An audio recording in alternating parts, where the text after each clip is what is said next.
Hola, mi nombre es Gustavo Aprea, soy docente de los departamentos de Artes Audiovisuales y Crítica de la Universidad Nacional de las Artes y de la Facultad de Ciencias Sociales de la UBA. El nombre de mi ponencia es Documental, Antropología y Decolonización. Se trata de un análisis del film Damiana Kriki de Alejandro Fernández Monjón, que fue estrenado en el año 2015. Considero este documental desde un punto de vista específico que funciona como un registro y una reflexión sobre los procesos de interculturalidad, de ahí su relación con la decolonización.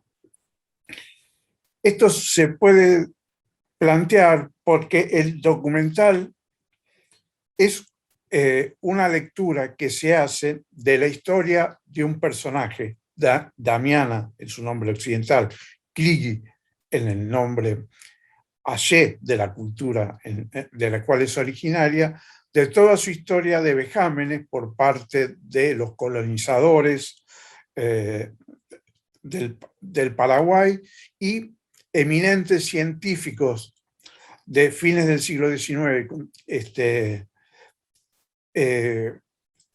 principios del XX, que manipularon el cuerpo y la persona de esta chica aún después de muerte. Y recién, en la segunda década del siglo XXI, pudo recuperar su identidad gracias a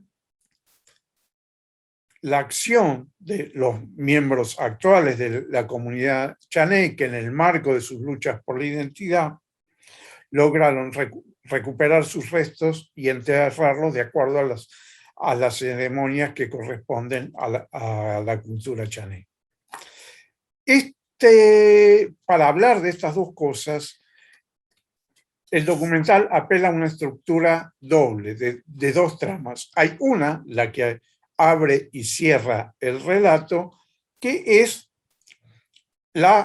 el proceso de vuelta de los restos de Kiriji a su comunidad Ayé originaria. Y el relato de los comentarios y los rituales que los propios Ayé realizan en torno a esta vuelta esperada desde un punto de vista social y político por los miembros de la cultura llané. Esta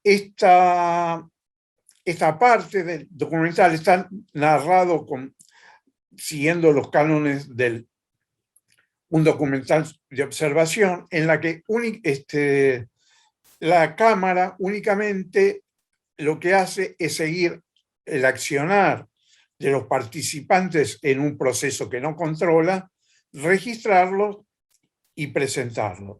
Así los llané hablan solo en llané cuando intercambian y cuando hablan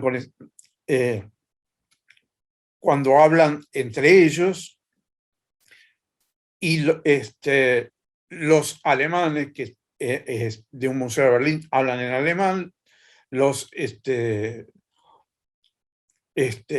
argentinos que están en el Museo de Antropología de La Plata hablan en castellano.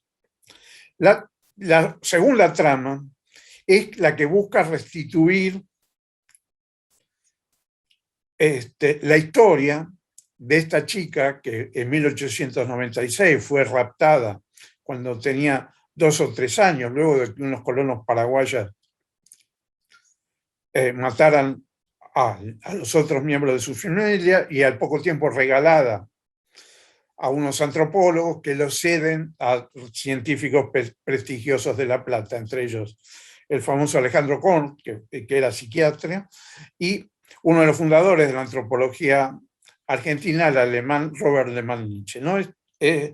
Toda esta historia está narrada como una investigación que realiza personalmente el director de la película, Alejandro Fernández Monjón, que a su vez participa en algunos momentos de las entrevistas, habla con con diversos personajes y en algún momento traduce con una voz superpuesta, pero respetando lo que dicen, los planteos de los Ayer que recuerdan la historia de sus explotaciones, que son asimilables a lo que sucedió con el cuerpo de Krigi. En la historia de Krigi se narra justamente todo este proceso. La niña es rescatada por los colonos que asesinan a su familia, es cedida a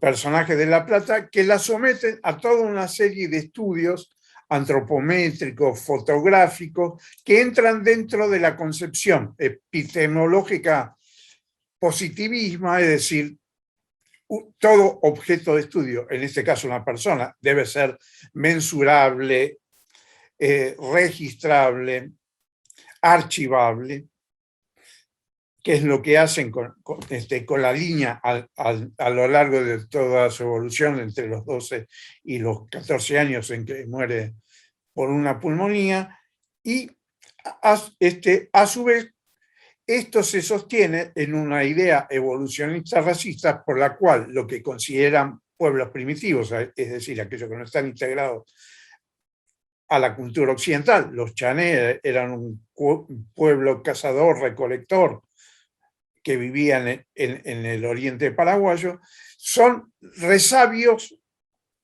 o supervivencias del hombre primitivo. Y a través del estudio de sus condiciones físicas, antropométricas, se podía tener un testimonio de cómo fue el hombre y cómo fue evolucionando hasta llegar a ser la cumbre de la evolución que vendrían a ser los famosos científicos que hacían estos análisis. Todo eso, todo este proceso de convertir a una persona, a una niña en particular que sufrió diversas circunstancias traumáticas, termina en un camino de deshumanización que no se detiene ni aun cuando la niña muere de una pulmonía, ¿no? Es fotografiada desnuda para entender sus condiciones antropométricas, finalmente muere, sus restos son conservados en el Museo de La Plata como documento antropológico. Su cabeza es cedida a un museo de Berlín para su estudio. Es decir, en todo momento el personaje es deshumanizado, ¿no? En esto hay un paralelo con ciertas actitudes. La fotografía juega, en el caso de Damiana, la fotografía juega un rol fundamental. Que es análogo al que jugó la filmografía en esos mismos años, ¿no? Un zoólogo, Alfred Corjado, y un antropólogo, Félix Regnault, usaron el cine como parte de su trabajo, entre comillas, antropológico, que servía como tarea propagandística, es decir, de la superioridad cultural. Vean qué primitivos son estos seres humanos. Y justificación de la administración cultural y de la superioridad racial de los europeos. La otra parte de la película implica un proceso intercultural, ¿no? Que es narrado, es decir, cómo a través de sus luchas la comunidad chané contemporánea, que ha sufrido, sobre todo a partir de la década de 1960, un camino de opresión terrible, ¿no?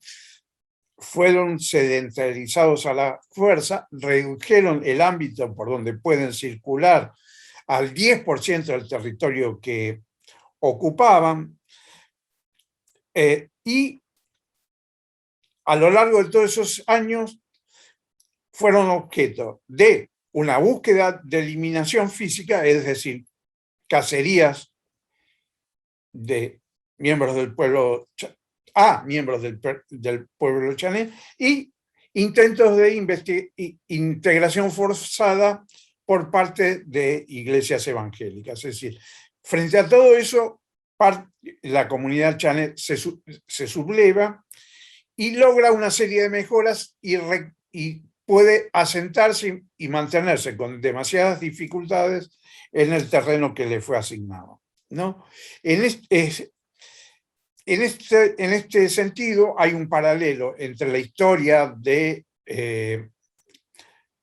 la vejación del cuerpo de Clichy y la historia de los H, que logran recuperar el cuerpo gracias a negociaciones con el gobierno paraguayo, el Museo Argentino de La Plata y el Museo Alemán, donde está la cabeza, y recuperan, con una diferencia de 5 años, primero el cuerpo y después la cabeza de la niña, con lo cual ella recupera su identidad, deja de ser esa Damiana, esa persona sin historia, para convertirse en una miembro de la comunidad que es recibida emocionalmente mediante un ritual, y refuerza la propia identidad de la etnia chané. Nosotros tenemos una historia, estamos aquí desde hace mucho tiempo. En ese sentido, el film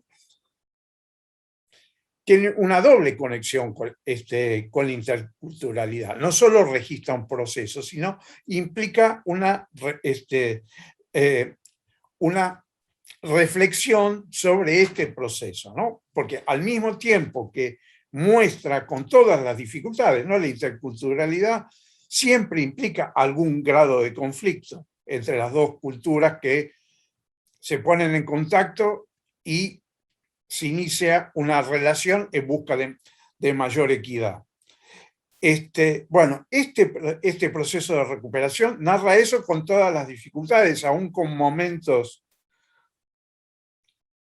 de, si se quiere, casi de derrota. Tienen que enviar los restos desde Buenos Aires a Paraguay con la carga de un avión, no con el ritual occidental que hay con respecto a los cadáveres. Aún con todas esas dificultades, es un proceso exitoso para los chané, que logran consolidar su propia identidad y logran una serie de reconocimientos por parte de la cultura occidental.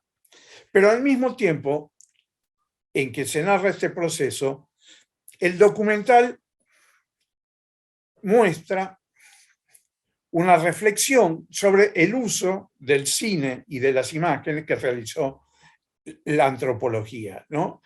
Que funcionaban como un modo de cosificación, de volver objeto a la misma altura que los instrumentos de la cultura o sus cuerpos muertos. Las personas vivas estaban en un mismo nivel para el trabajo, para registrar ese otro y mantenerlo apartado de la cultura occidental, que se considera naturalmente superior. Por suerte, el documental permite reflexionar entre el pasaje del registro audiovisual como una herramienta de esa antropología que trata a las personas como restos de un mundo perdido, como objetos, y que implica una segregación del otro, a un nuevo modelo de trabajo audiovisual, la del documental contemporáneo, que tiene un punto de vista, es decir, una presentación subjetiva, que además toma distancia con respecto a los hechos narrados, es decir, reflexiona sobre ellos. Este cambio en el documental que asume Alejandro Fernández Mujer coincide con la actitud de los antropólogos, que de hecho son los mediadores para la recuperación de los restos, que, tal como dice Rita Segato, conforman un nuevo modelo de antropología, que es lo que se llama antropología por demanda, es decir, antropología que trabaja con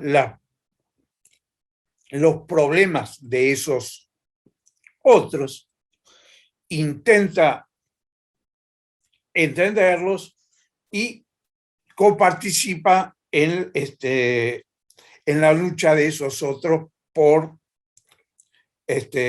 solucionarlos en una relación muchas veces conflictiva con la cultura dominante estatal o de las empresas. En ese sentido, el documental se puede convertir, tal como es Damiana Cligí, un elemento más en la lucha por el reconocimiento y la equidad de los seres humanos.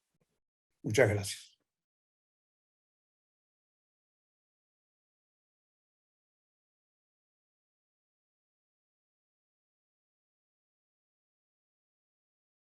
En este trabajo vamos a analizar unas producciones artísticas sonoras, escénica y audiovisual de la compositora argentina Carmen Valiero y del compositor, que es también argentino, Damián Rodríguez Quez, como posibles aportes a cuestiones relacionadas con la producción artística local desde una perspectiva decolonial. Se analizan en el trabajo 3 obras, hoy solo nos da el tiempo para mostrar 2 de ellas.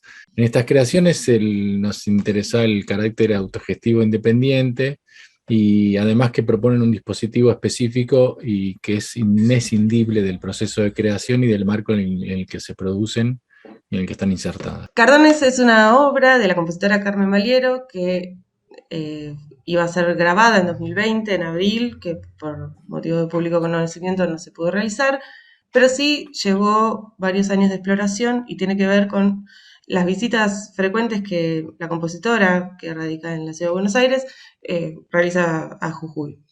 En esas visitas se ha interactuado con pobladores y investigadores y músicos de la zona y lleva esta idea de hacer sonar los cardones. La compositora indaga en la sonoridad de estos cactáceos, característicos y tan significativos del lugar.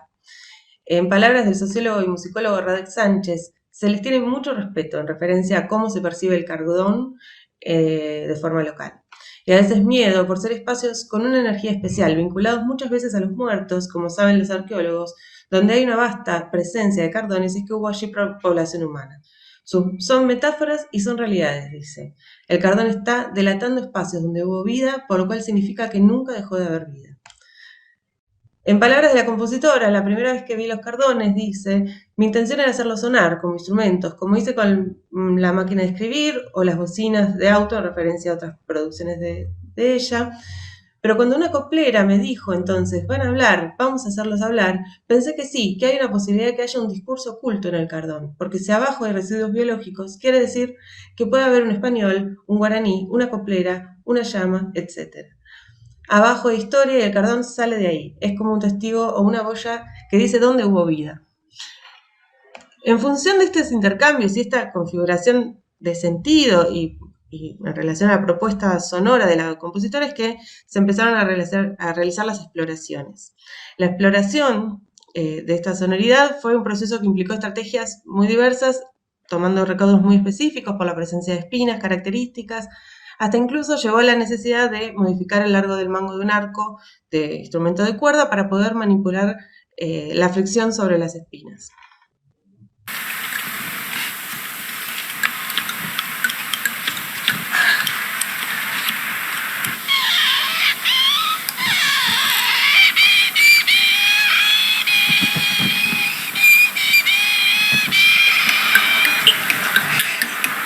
increíblemente diestra para el carbón.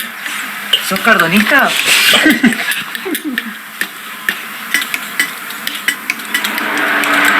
Lo más difícil es llegar a las púas chiquitas, porque las defienden las grandes. Y son las que suenan más agudo. Esas.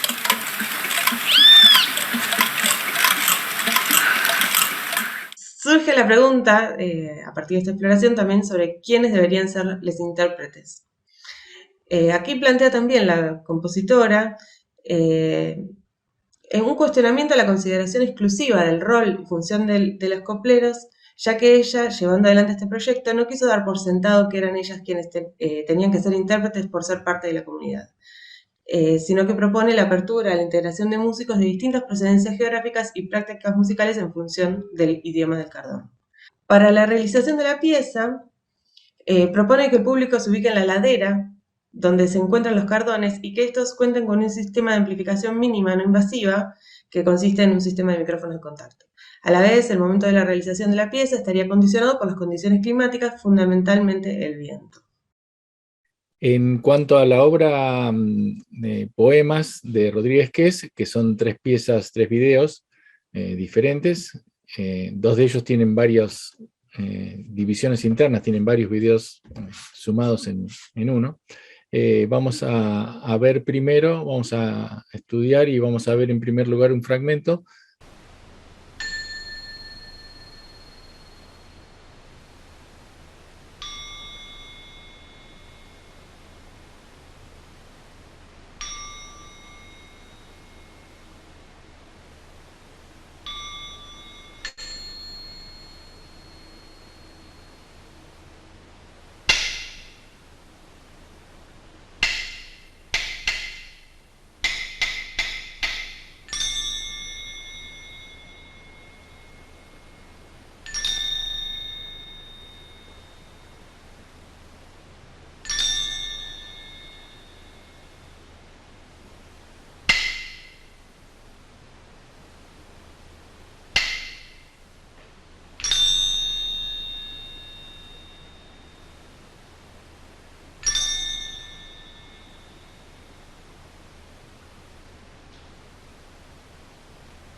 En esta serie de videos, Rodríguez Qués propone una suerte de austeridad en la creación del dispositivo en cuanto a la simplicidad de elementos y a la cantidad de personas participantes.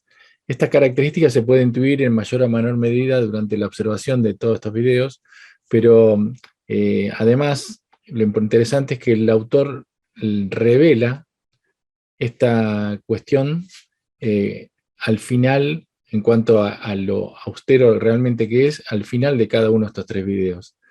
Y lo marca, en realidad queda como un elemento sorpresa.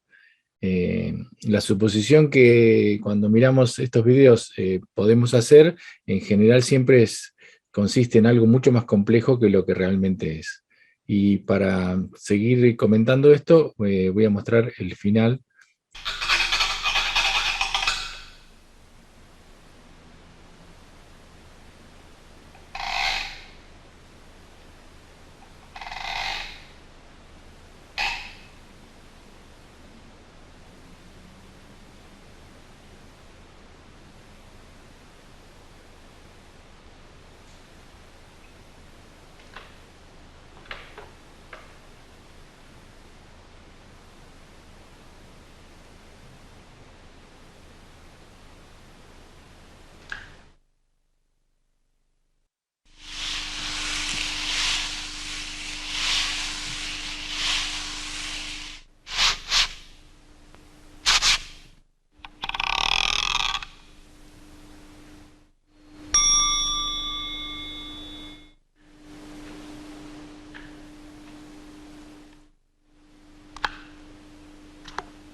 A excepción de manipular la cámara, Rodríguez Quez realiza todo el resto de las acciones y en forma sincrónica, todas hechas en este momento del video, la actuación, la música, el sonido, la iluminación. Obviamente que esto requiere una gran habilidad. Y me gustaría señalar que los elementos que eligió, la iluminación, los instrumentos, se basan en recursos comunes y caseros. Algunos están construidos específicamente para la ocasión y en forma artesanal, y hay otros que son de fácil obtención, o sea que no conllevan ninguna complicación. Las particularidades de estas obras surgen de resolver en forma sencilla y no desgastante los elementos que intervienen en la actuación, los instrumentos, la cantidad de personas, por esto que dije. En realidad hay una persona más que es quien sostiene la cámara. Los ensayos, el registro también que implica todo esto, en contraposición a lo que en la mayor parte de los casos representa el armado y montaje de una obra musical o de otro tipo en el ámbito local. El haber ideado estas piezas, Rodríguez lo buscó y lo encontró como solución del desgaste que le había producido a él mismo unos años antes estar produciendo conciertos y presentaciones musicales. Teniendo en cuenta las interacciones presentes en el proceso creativo de las piezas abordadas, entre el dispositivo específico, el marco en el que se inserta y el proceso de producción, nos gustaría señalar el aporte a la creación que ofrecen en relación a cómo la producción artística en general y la composición musical en particular puede contribuir a la construcción de una identidad local desde una perspectiva decolonial.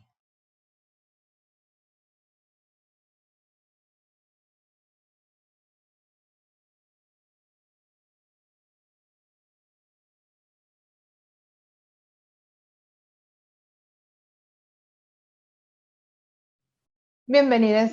Mi nombre es Mariela Alonso, soy docente investigadora de la Facultad de Artes de la Universidad Nacional de La Plata y también del Departamento de Artes Audiovisuales de la Universidad Nacional de las Artes de Buenos Aires.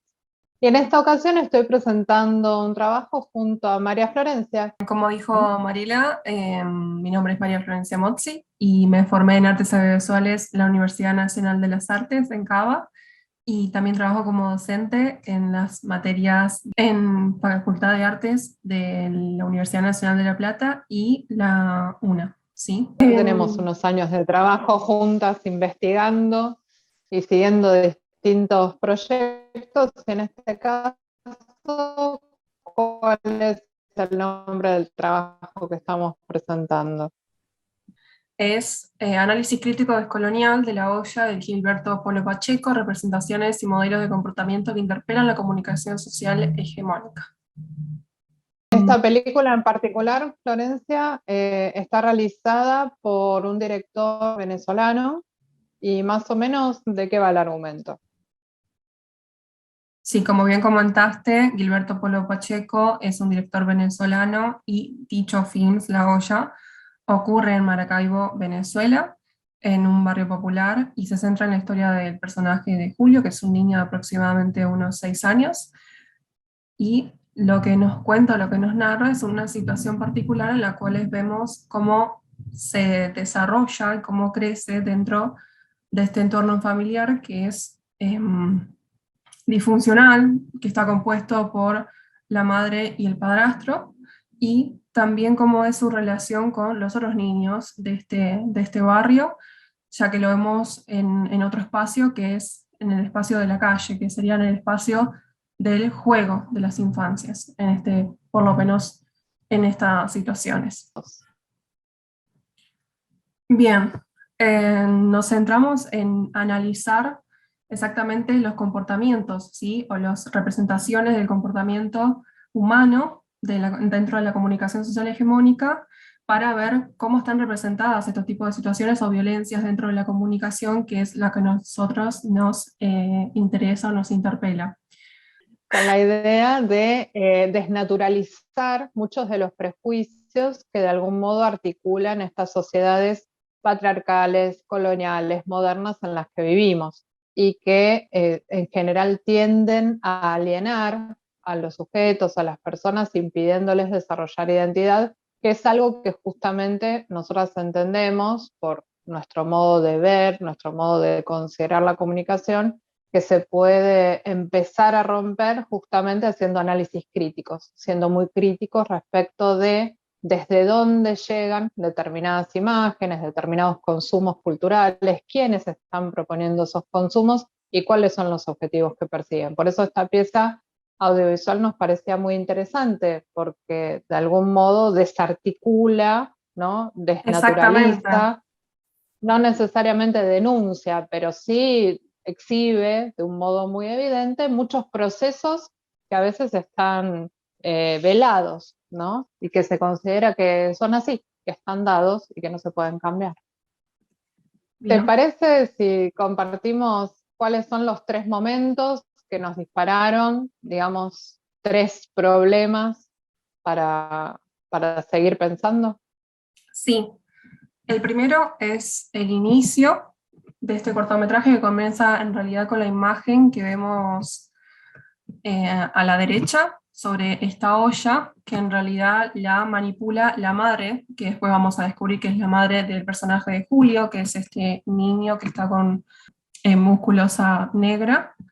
Y lo que ocurre acá es que nos presenta a través de la olla a estos dos personajes. Por un lado tenemos el juego de la olla, que es el juego que están realizando los niños, que de por sí es un juego donde podemos ver violencia física que se ejerce entre los niños, pero lo naturalizan. Entonces podemos empezar a hablar cómo está naturalizada la violencia ya desde los juegos de los infantes, y por el otro lado vemos la olla que va cargando la madre para después efectivamente cocinar. Entonces también podemos después hablar sobre el rol de la mujer, que comienza ya dentro del espacio de la cocina y se encarga de las tareas de cuidado. Sí. Están jugando con una pelota que al principio no lo vemos en la imagen, porque lo que estamos viendo es la olla, pero sí lo podemos escuchar y se podría interpretar que están jugando al fútbol, pero en realidad no, se están pasando como una pelota. Entre ellos están en una ronda y al que se le cae la pelota, al que no la golpea bien, tiene que ir al centro, como de esa olla simbólica que ellos arman en círculo, y le puede caer, y la pelota le cae como a la espalda de los niños una vez que están ahí adentro. Y en este caso el personaje de Julio lo va a llamar la madre. Entonces, al llamarlo la madre a Julio dentro del juego hace que salga antes del juego. Y eso los niños lo consideran ya como que perdió el juego. Y la manera que tienen de castigarlo, claro, lo castigan. ¿Y cómo lo castigan? Producen lo que ellos le llaman, por lo menos en palabras del director, matotazos. Acá en Argentina lo conocemos como manotazos, que se basa en agarrar el brazo del infante y con los 2 dedos producirle golpes. Y mientras esto ocurre, está bajo la mirada de la madre, o sea, la madre está mirando este hecho como si nada, totalmente naturalizado, este juego que corresponde a la violencia.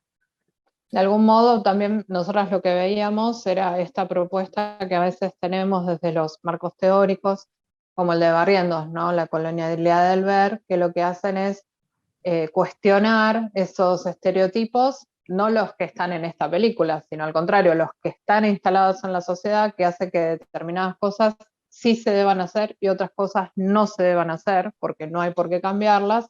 Bueno, esta necesidad que se nos plantea de empezar a cuestionar los estereotipos que racializan y que exotizan, ¿no? Y que muchas veces sesgan a la violencia como propia de un determinado sector social, que termina siendo el chivo expiatorio de la violencia de toda la sociedad. Está bien que los niños de un determinado sector social ya naturalicen la violencia, porque es la forma a través de la cual esos sectores se comunican, cuando en realidad son los sectores hegemónicos los que se sirven de la violencia, ¿no? Para naturalizar sus estereotipos, sus creencias, sus opiniones, sus prejuicios, y sacar siempre una ventaja, ¿no? de la explotación de los otros sectores sociales.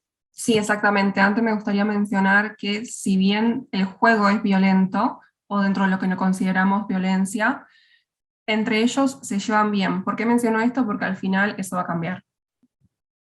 No vamos a spoilear, pero pasamos a la siguiente escena.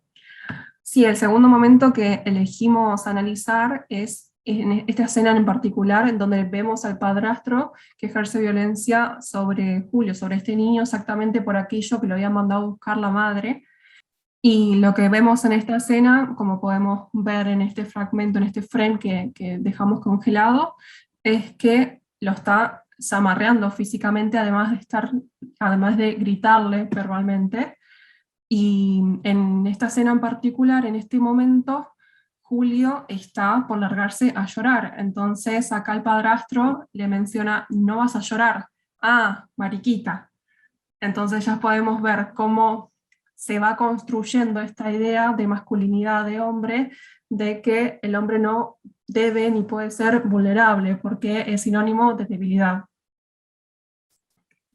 Y ahí vemos un poco lo que de algún modo denuncia o analiza o problematiza María Lugones cuando habla de conceptos como el de interseccionalidad, y habla de cómo operan, ¿no?, los cruces de prejuicios en la sociedad, que hace que determinados roles sociales se vean sobrecargados, ¿no?, de determinadas miradas, por decirlo así, miradas alienantes, que a su vez vedan identidad, porque esto que vos planteás de qué es ser hombre también define qué es ser mujer, ¿no? Y además hay una oposición interna, no solo entre hombre y mujer, entre lo masculino y lo femenino, sino entre lo masculino y lo no masculino, o lo masculino y lo no hombre, que es esto de desposeerse de las propias emociones, algo que a esta altura de la historia de la humanidad uno pensaría que ya tendría que haber quedado desnaturalizado, y sin embargo sigue operando de una manera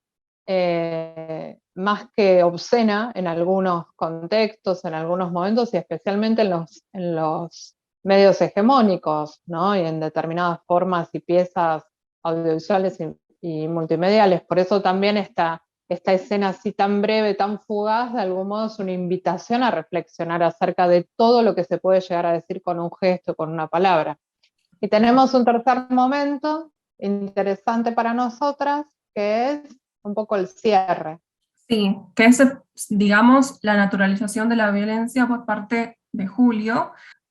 Hay un momento en el personaje en donde reflexiona, donde se lo ve que está cansado ya en constantes situaciones de violencia, donde él es abusado violentamente en cuanto física y verbalmente. Entonces, en este caso, Julio va a estar jugando solo con la pelota y después el amigo le dice de jugar juntos y él lo ignora por completo hasta que después lo empieza a golpear con la pelota.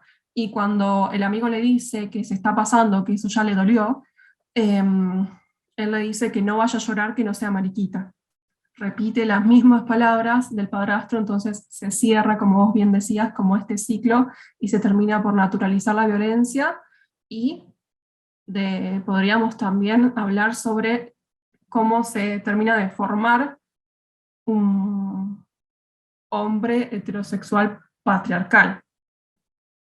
Moderno y colonial, tiene todos los elementos, ¿no? Vos citabas la otra vez, y acá lo pusimos, un poco el texto de Rita Segato, esta referente, digamos, de los feminismos comunitarios latinoamericanos, que está de algún modo ofreciendo distintos caminos, distintas miradas para reconocer las heterogeneidades, para reconocer los fluidos, los movimientos sociales en su complejidad, ¿verdad?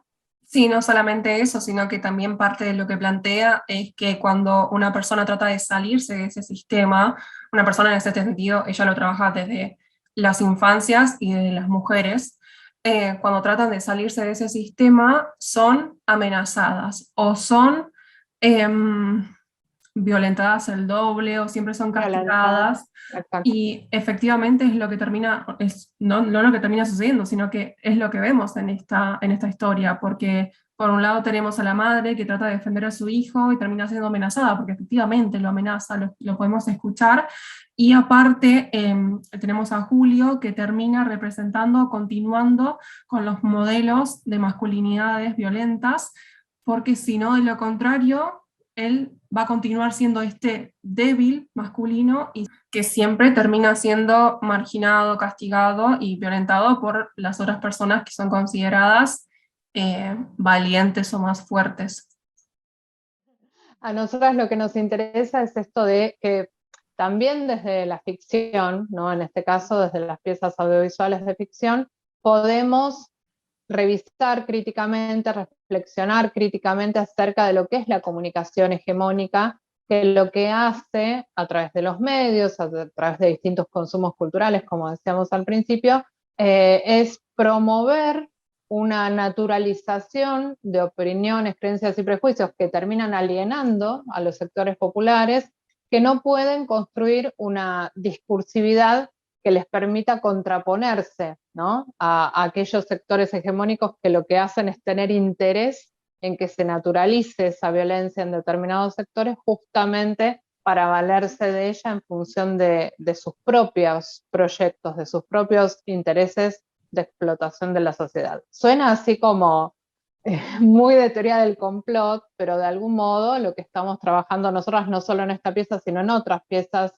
de cine latinoamericano y en algunas producciones tuyas, María Florencia, que tenés ahí en preparación, es esto de empezar a buscar nuevos caminos, nuevos modelos de comunicación, por eso la palabra descolonial y el enfoque descolonial nos invitan, nos interpelan desde muchos lugares, porque lo que nos permite es dar valor a estas identidades diversas, a estas identidades heterogéneas, alejarnos de ciertos estereotipos que también están en nuestra formación y de algún modo transformar, nos ofrecen la posibilidad de transformar en el largo plazo, primero las comunicaciones de pequeño alcance, pero también pensar en algún momento en cambiar las comunicaciones sociales, ¿no? Cómo nos comunicamos en la sociedad para poder empezar a desnaturalizar las violencias que ejercemos las personas entre nosotros y que a veces se desprenden, ¿no? De estos modelos heredados que nos cuesta tanto cuestionar. Muchas gracias, María Florencia. Muchas gracias a vos, Mariela.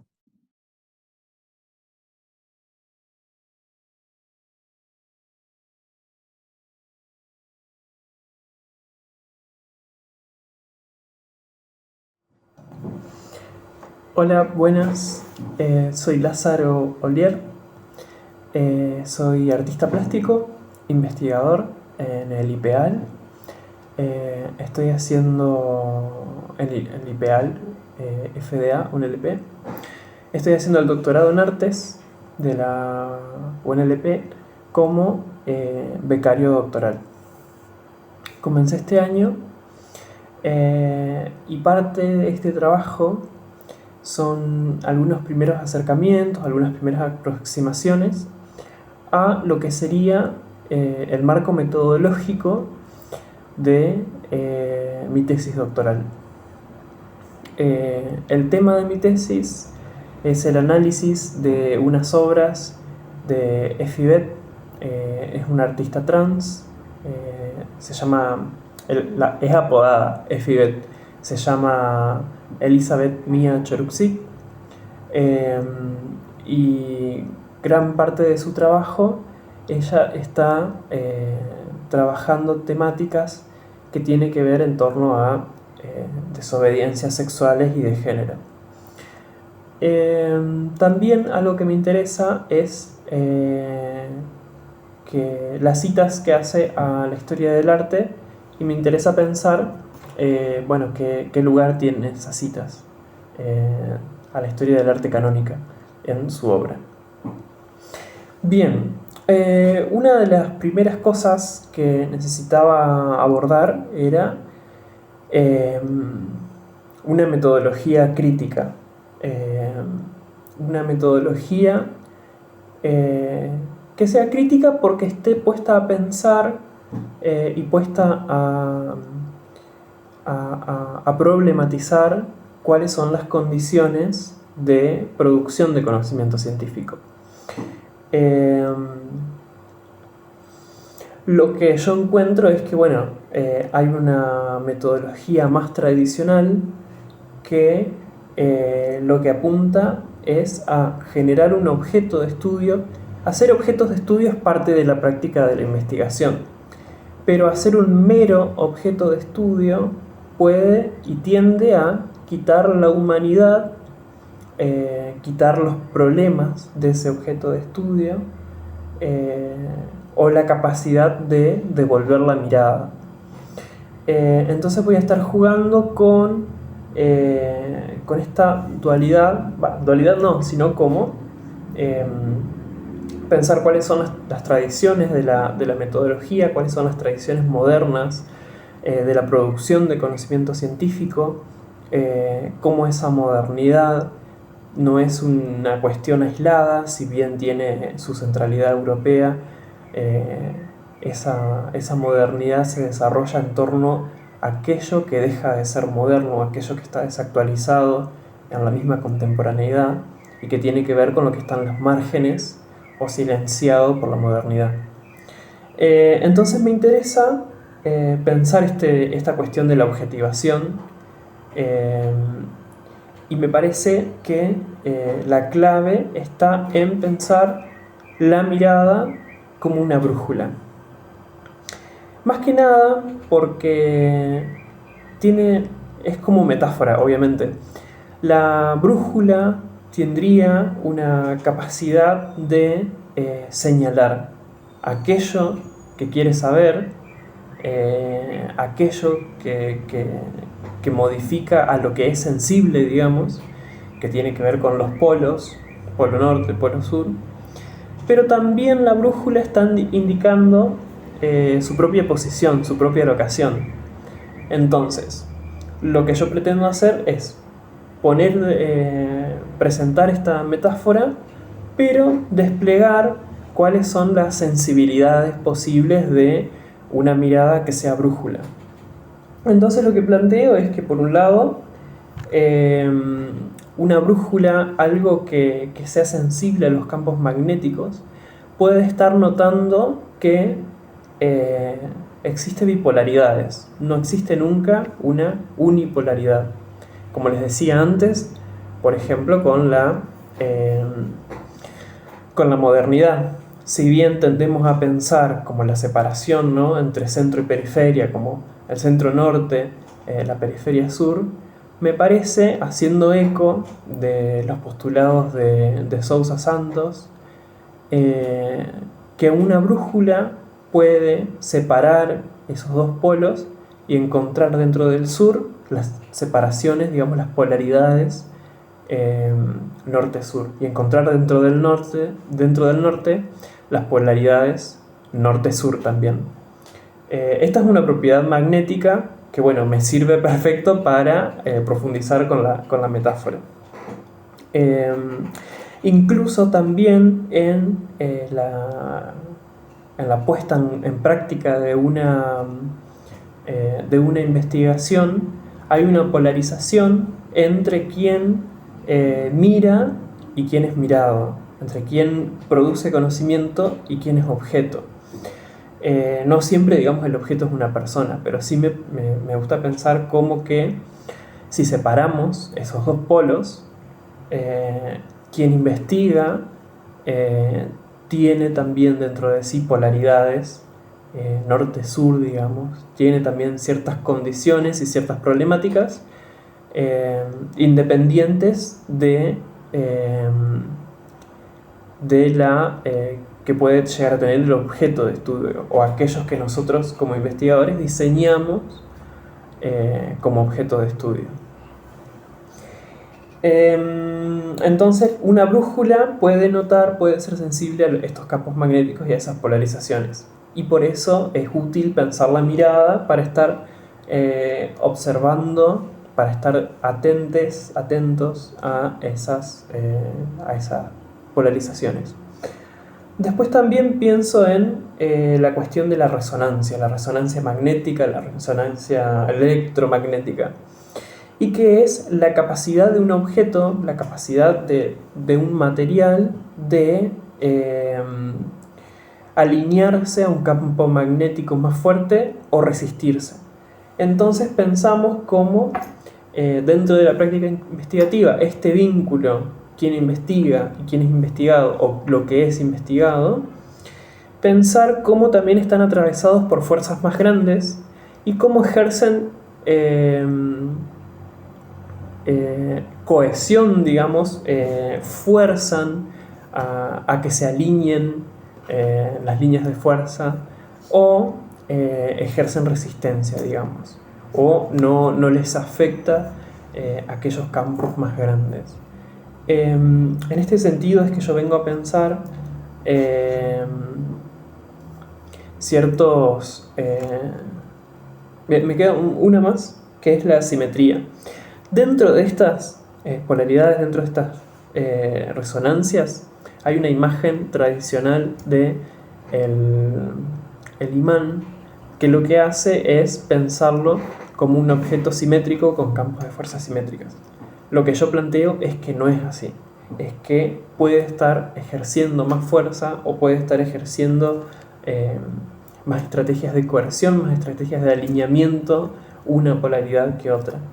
Y es en este sentido que pienso el cisexismo como una noción. El cisexismo es un término que viene siendo usado por las comunidades trans, los estudios trans, más o menos desde los 90, y se está como cada vez estableciendo cada vez más en la academia, y viene a señalar el carácter normativo, el carácter sistemático del privilegio de los cisgénero, de aquello que no es trans, y la marginación o silenciamiento de lo trans.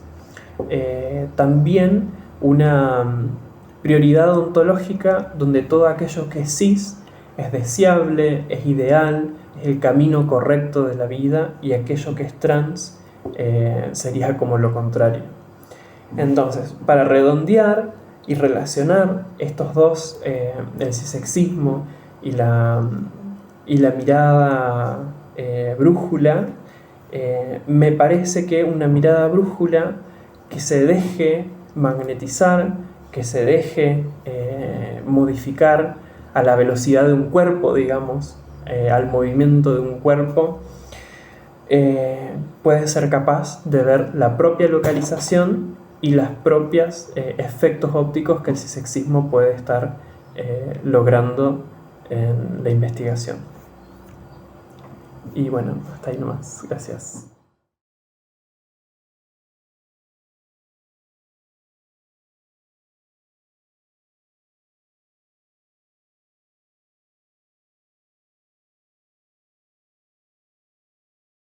Hola, mi nombre es María Eugenia Pascual y yo soy docente en la Cátedra de Producción de Textos A en la Facultad de Artes, y además formo parte del proyecto de investigación bianual para las artes, y por otro lado también la idea era presentar este trabajo en el Simposio América Herida.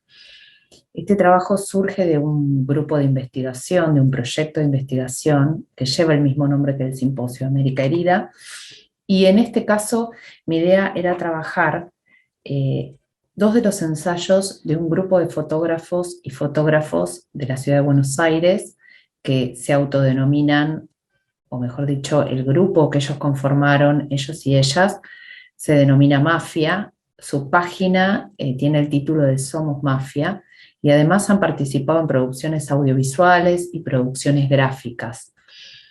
Dentro de esta página oficial del grupo, ellos tienen una gran cantidad de ensayos fotográficos. A mí puntualmente me interesa trabajar dos en el marco de lo que venimos trabajando en este simposio, que es la descolonialidad. Uno de los ensayos se llama Arde y el otro se llama Bartolina Silla. El primero, Arde, surge, es una producción fotográfica, ahora a continuación vamos a ver imágenes, surge a partir de una serie de incendios que han tenido lugar desde el año 2019 en adelante en la región de la Amazonia boliviana.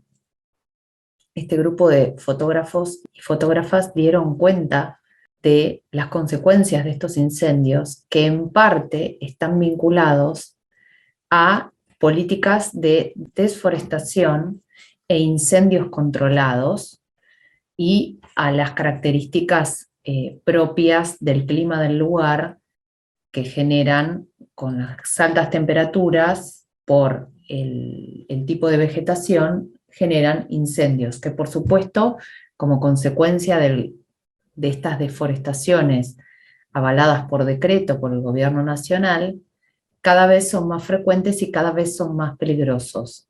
Atentan no solo contra la flora y la fauna característica del lugar, sino que también atentan contra los pobladores de pueblos originarios que habitan estas tierras. Los fotógrafos y fotógrafas de Mafia, en su ensayo fotográfico, dan cuenta fundamentalmente de la tragedia que significa este incendio, el desastre ecológico y humanitario que ha generado en esta región de Bolivia, que es una región cercana a Santa Cruz de la Sierra.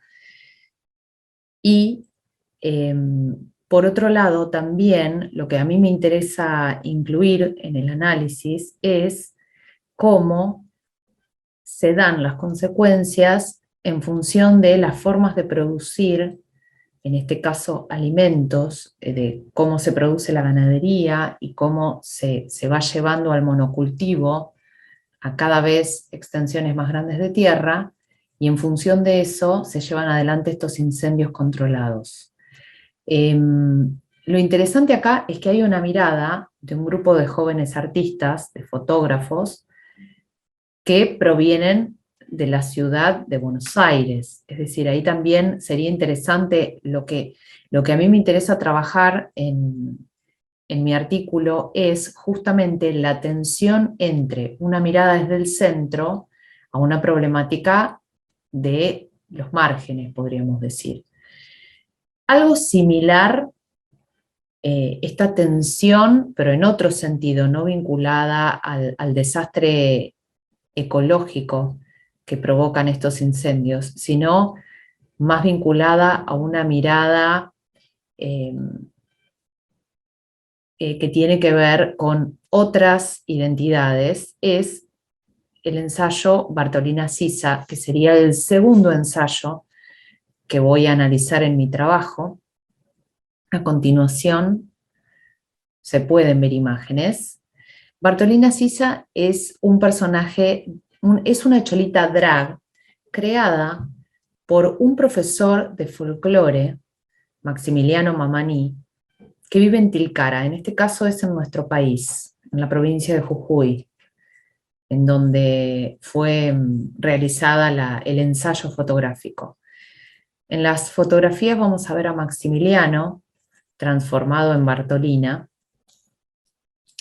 Él toma el nombre de este personaje de una heroína boliviana, pero además lo que a él le interesa problematizar, y acá lo vemos en distintas imágenes transformado en Bartolina, pero también en algunas imágenes en el proceso de transformación. Decía, lo que a él le interesa trabajar con el personaje de Bartolina, que es una cholita drag, como dije hoy, es justamente la heteronorma, pero además el problema, lo que él denomina el problema de la blanquitud.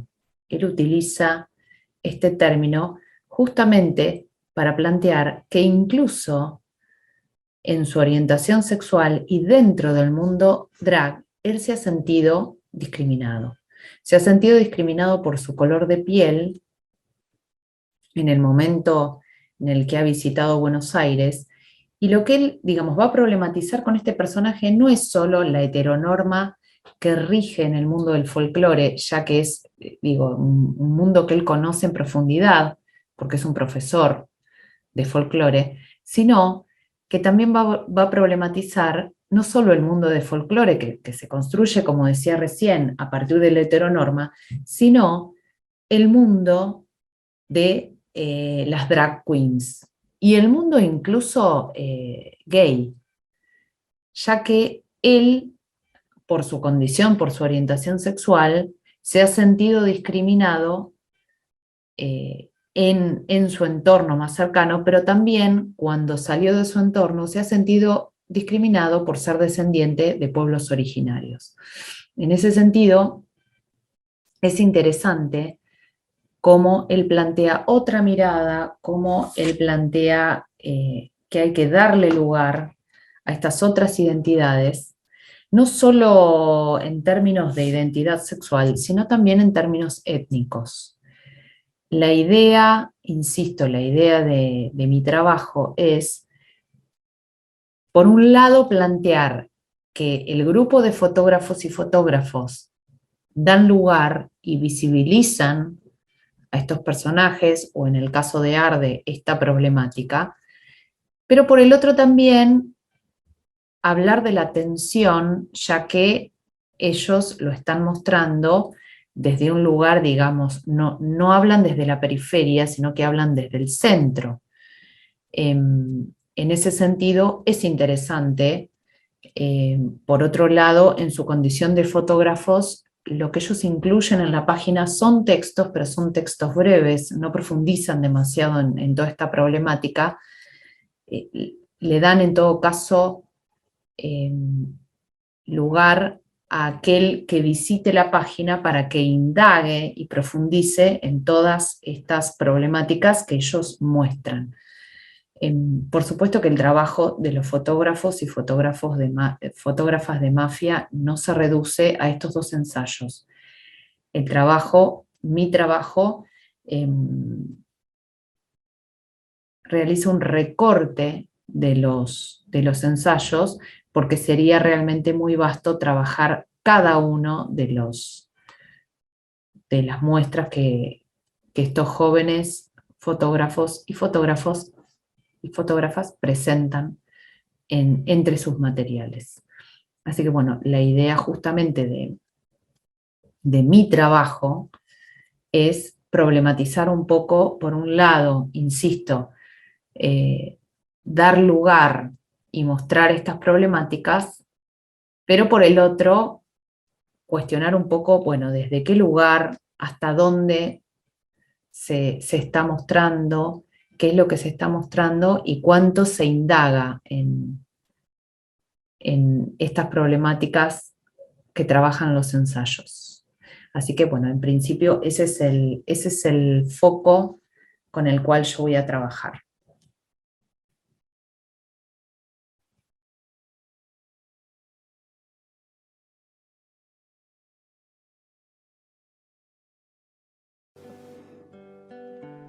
¿Por qué memoria? ¿Sirve la memoria para la transformación de un pueblo? Nací en Medellín en los años 90, los más violentos del último tiempo para mi ciudad.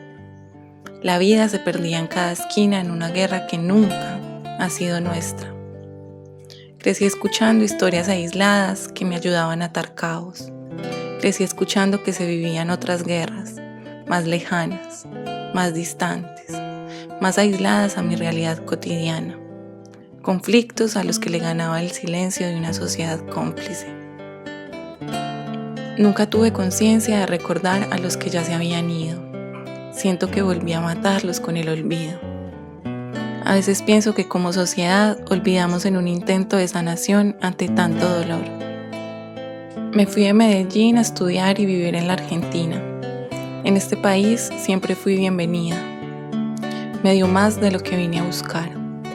Me formó académicamente, pero también me dio conciencia social. La vida me puso frente a frente con mi primer 24 de marzo, el Día de la Memoria en suelo argentino. Yo, una migrante que recién llegaba, me paralicé con la fuerza de su memoria, del grito unido de una sociedad en reclamo de un nunca más. Hice propio ese reclamo que no era mío. Se me erizó la piel cuando las marchas multitudinarias en la calle conmemoraban a los 30.000 desaparecidos. Se me erizó la piel por ver a un pueblo con memoria. Pero en la vereda de enfrente se me compungía el corazón. Lloraba por no poder recordar a ninguno de mis desaparecidos, porque crecí sin conocer mi historia, sin hacerme consciente de la importancia de no olvidar a quienes han puesto por voluntad o por azar el cuerpo, a los que ya no están. Por eso para mí es imprescindible detenernos, hacer el ejercicio de la memoria en Colombia, gritar fuerte los nombres de los desaparecidos, que son también míos, de estos que ya no están, para así traerlos de nuevo a la vida.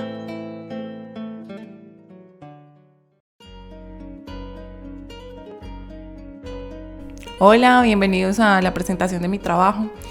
Mi trabajo se llama Tejiendo Memorias, el audiovisual como reconstructor de la memoria colectiva en la Colombia Invisible. Un documental que se llama Testigos de un etnocidio, Memorias de Resistencia, y que su realizadora es Marta Rodríguez. Es uno de sus últimos trabajos donde ella recopila mucha de su trayectoria de esos 40 años filmando pueblos indígenas y no solo filmando, sino también denunciando sus luchas, dándole la palabra a ellos. Encontré a Gustavo Aprea, que me gustaba, y me encontré con esta frase que dice sobre cómo los medios masivos conforman gran parte de nuestra historia, pero entonces yo ahí me preguntaba, ¿qué historia cuentan esos medios masivos? ¿Cierto?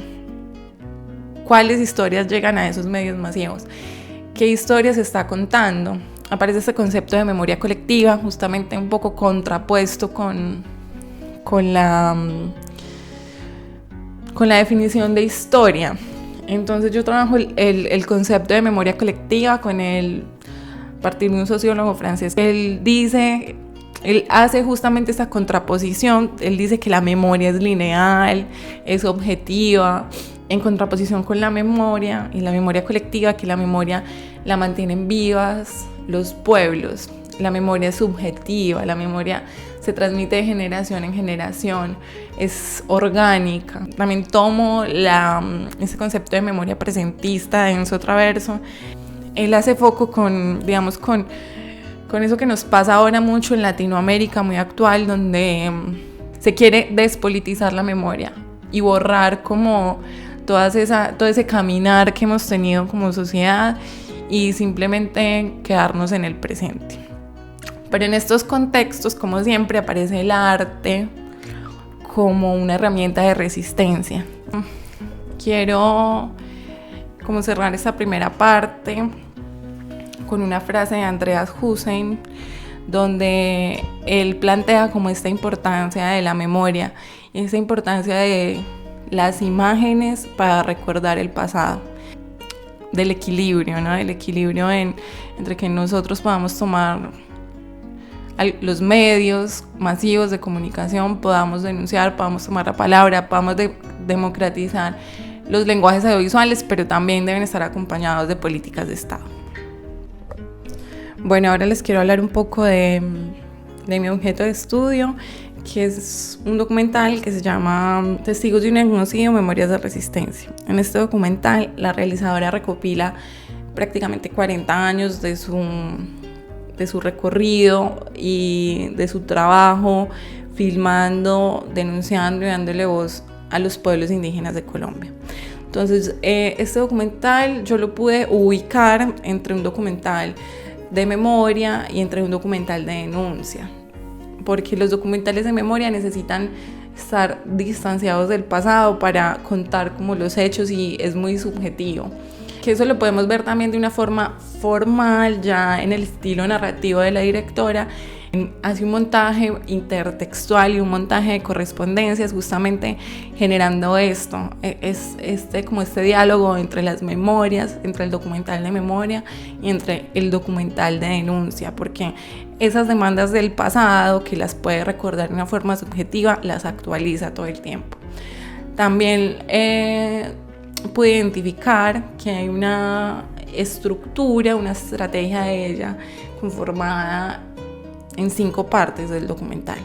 Entonces hay una primera y una quinta parte que se dividen entre una introducción, donde ella introduce en el tema del cine, en el tema de su legado, en el tema de la importancia de visibilizar las luchas, y al final, en la conclusión, ella convoca a las personas que están viendo este documental y sobre todo pues como a la sociedad colombiana a tomar acción como ante estas denuncias.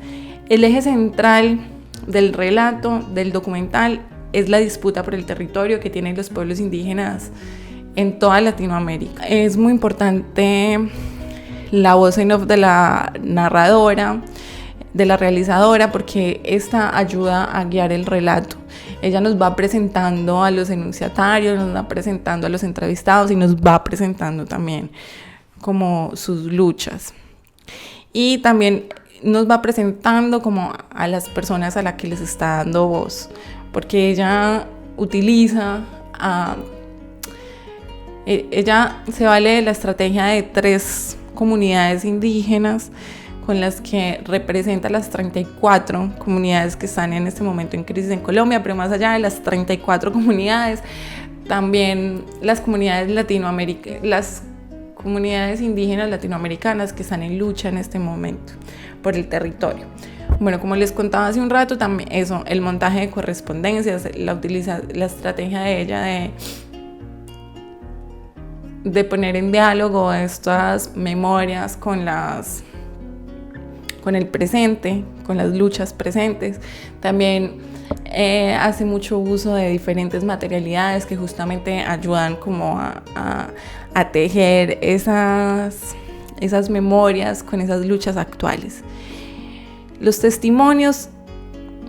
los testimonios ella logra conformar un protagonista colectivo y un testimonio coral, justamente porque a las personas que entrevista y las personas que dan testimonio de estas 3 comunidades, ella puede encontrar puntos de encuentro en todas las comunidades, esos puntos de encuentro de las mismas problemáticas. Entonces lo que logra conformar es un protagonista colectivo y no lo individualiza a los testimonios. Y por último, ella como que deja claro la importancia de su legado como realizadora hace 40 años, pero también la importancia del lenguaje audiovisual como una herramienta para la transformación social y como una herramienta importante, que ya lo decía en nuestra frase de Hussein, como una herramienta importante para construir un futuro. Pero no olvidemos que un futuro transformado no puede estar desvinculado de las políticas del Estado. Entonces, para terminar, yo quiero dejar una frase de Regine Robin que me gusta mucho y que dice: todavía es preciso que los soportes materiales de la memoria resistan, porque todo es frágil. Entonces, bueno, esta es como una invitación a seguir trabajando y tomando el audiovisual como una herramienta de transformación social, y porque todo es frágil. Entonces, para que la memoria resista y podamos seguir contando nuestra historia. Muchas gracias.